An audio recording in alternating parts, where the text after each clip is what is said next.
Welcome to our final outcome. Here we step back from the nuts and bolts to ask a bigger question. What has the rise of computing actually meant for society, for better and for worse? Let's set the scene. In under a century, computers have gone from room-sized machines to devices sitting in every pocket, reshaping how we work, learn, shop, communicate, and are governed. Those changes bring real benefits, but also genuine risks and costs. What this outcome asks of you is critical comment, weighing both the good and the bad, and reaching a balanced view. And critical really does mean judgment, not just a list of pluses and minuses. To make sense of where we are, it helps to see how we got here. A journey from room-sized mainframes all the way to generative AI, with each leap widening computing's reach a little further. Let's walk through the milestones. In the 1940s, room-sized mainframes like ENIAC were the preserve of governments and big firms. The 1970s and 80s brought the microprocessor, which made an affordable personal computer possible, and the 1990s gave us the World Wide Web, connecting the world and creating the internet economy. Through the 2000s and 2010s, smartphones, cloud computing, and social media put computing everywhere.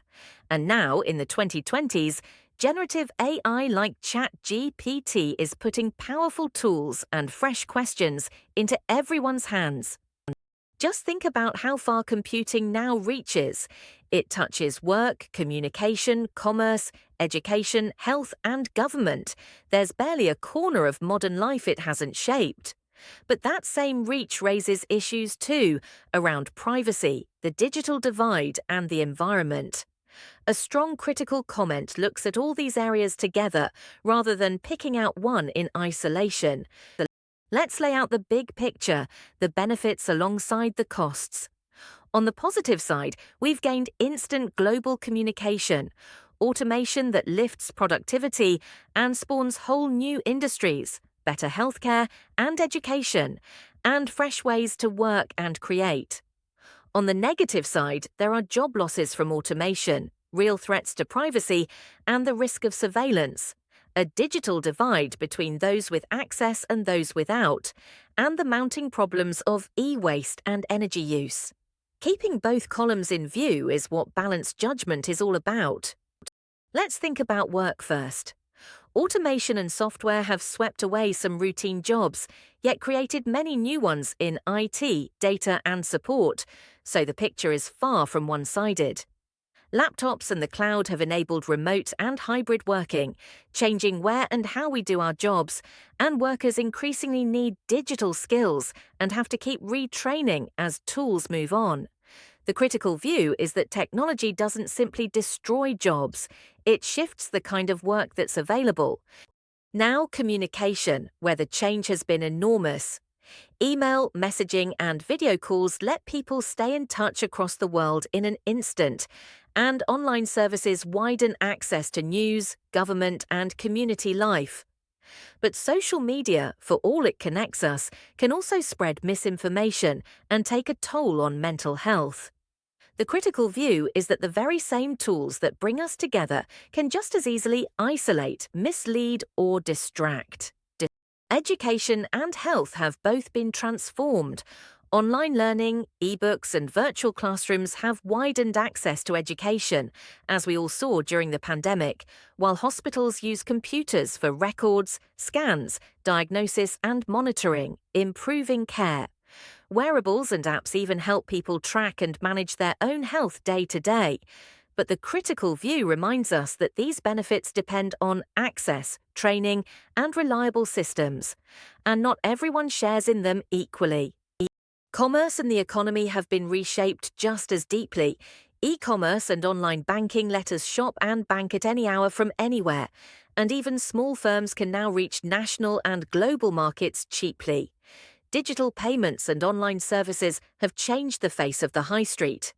The critical view, though, is that all that convenience for many has come at a cost, piling pressure on traditional shops and the jobs they support. Let's turn to a thornier issue, privacy.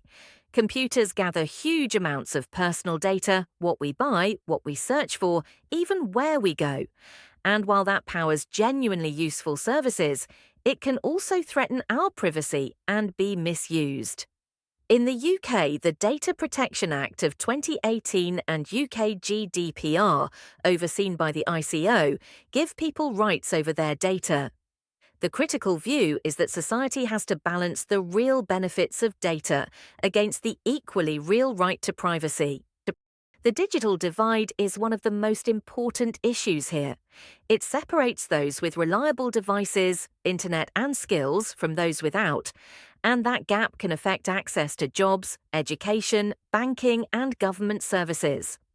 Assistive technology, like screen readers and voice control, can help include people with disabilities.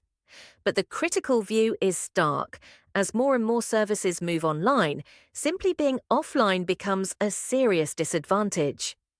We shouldn't forget the environmental side, because the digital world is very physical underneath. Making our devices uses scarce materials and energy, and discarded ones pile up as e-waste, while the data centers powering the cloud and AI draw enormous amounts of electricity. Recycling, repair, and more efficient designs can all soften the blow.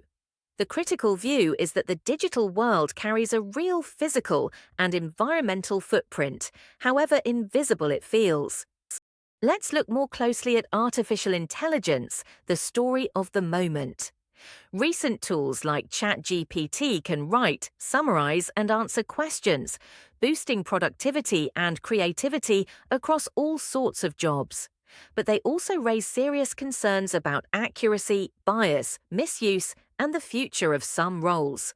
The critical view is that AI is a powerful tool whose real impact depends entirely on how society chooses to use and govern it. Let's ground this in a case study: digital public services like the NHS app and online banking. On the positive side, patients book appointments and view records online. People bank around the clock without visiting a branch, and services become faster and cheaper to run. On the negative side, those without devices, internet or confidence can be left behind. And leaning so heavily on these systems creates real risk if they fail or are attacked. The balanced view is that digital services bring clear gains, but must be designed so that no one is shut out. The more we depend on computers, the more cybercrime has grown, from fraud and hacking to ransomware and scams. Attacks on hospitals, banks and utilities can knock out services we all rely on. In the UK, the National Cyber Security Centre, the NCSC, helps protect organisations and citizens alike. The critical view is simple but important. The more we lean on computer systems, the more we must invest in keeping them secure. Computing has reached right into government and democracy too. Governments now deliver services online, from tax returns to benefits and voting information, and open data can make government more efficient and more transparent. But online misinformation and targeted content can sway opinion and even influence elections. The critical view is finely balanced. Computing can strengthen democracy through access or weaken it through manipulation. Here's a second case study: generative AI arriving in the workplace.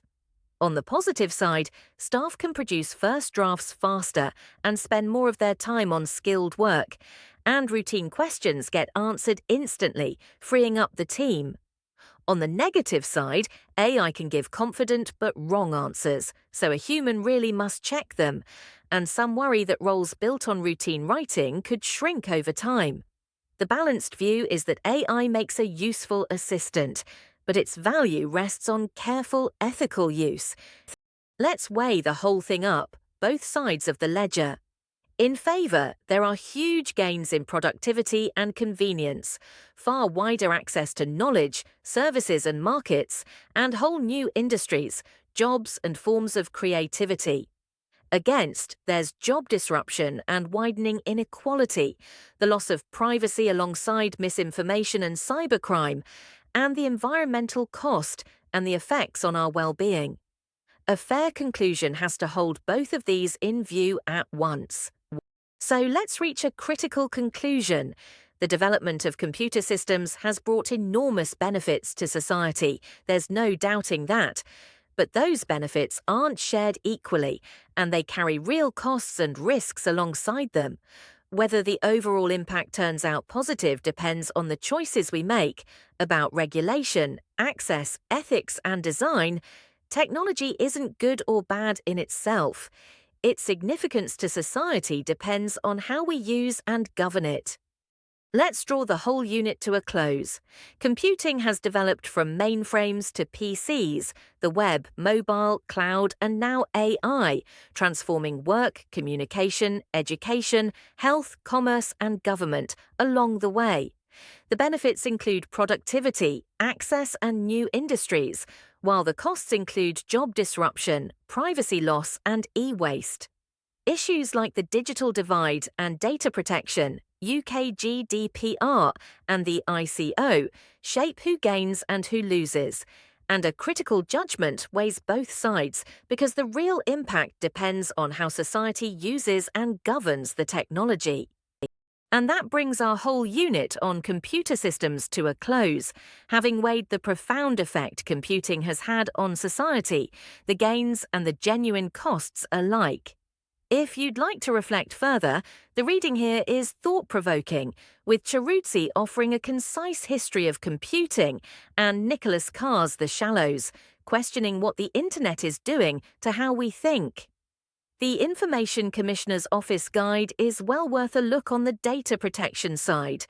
Do explore the sources listed and let your own view take shape. And well done for working through the whole unit, from the parts of a PC to their meaning for the wider world.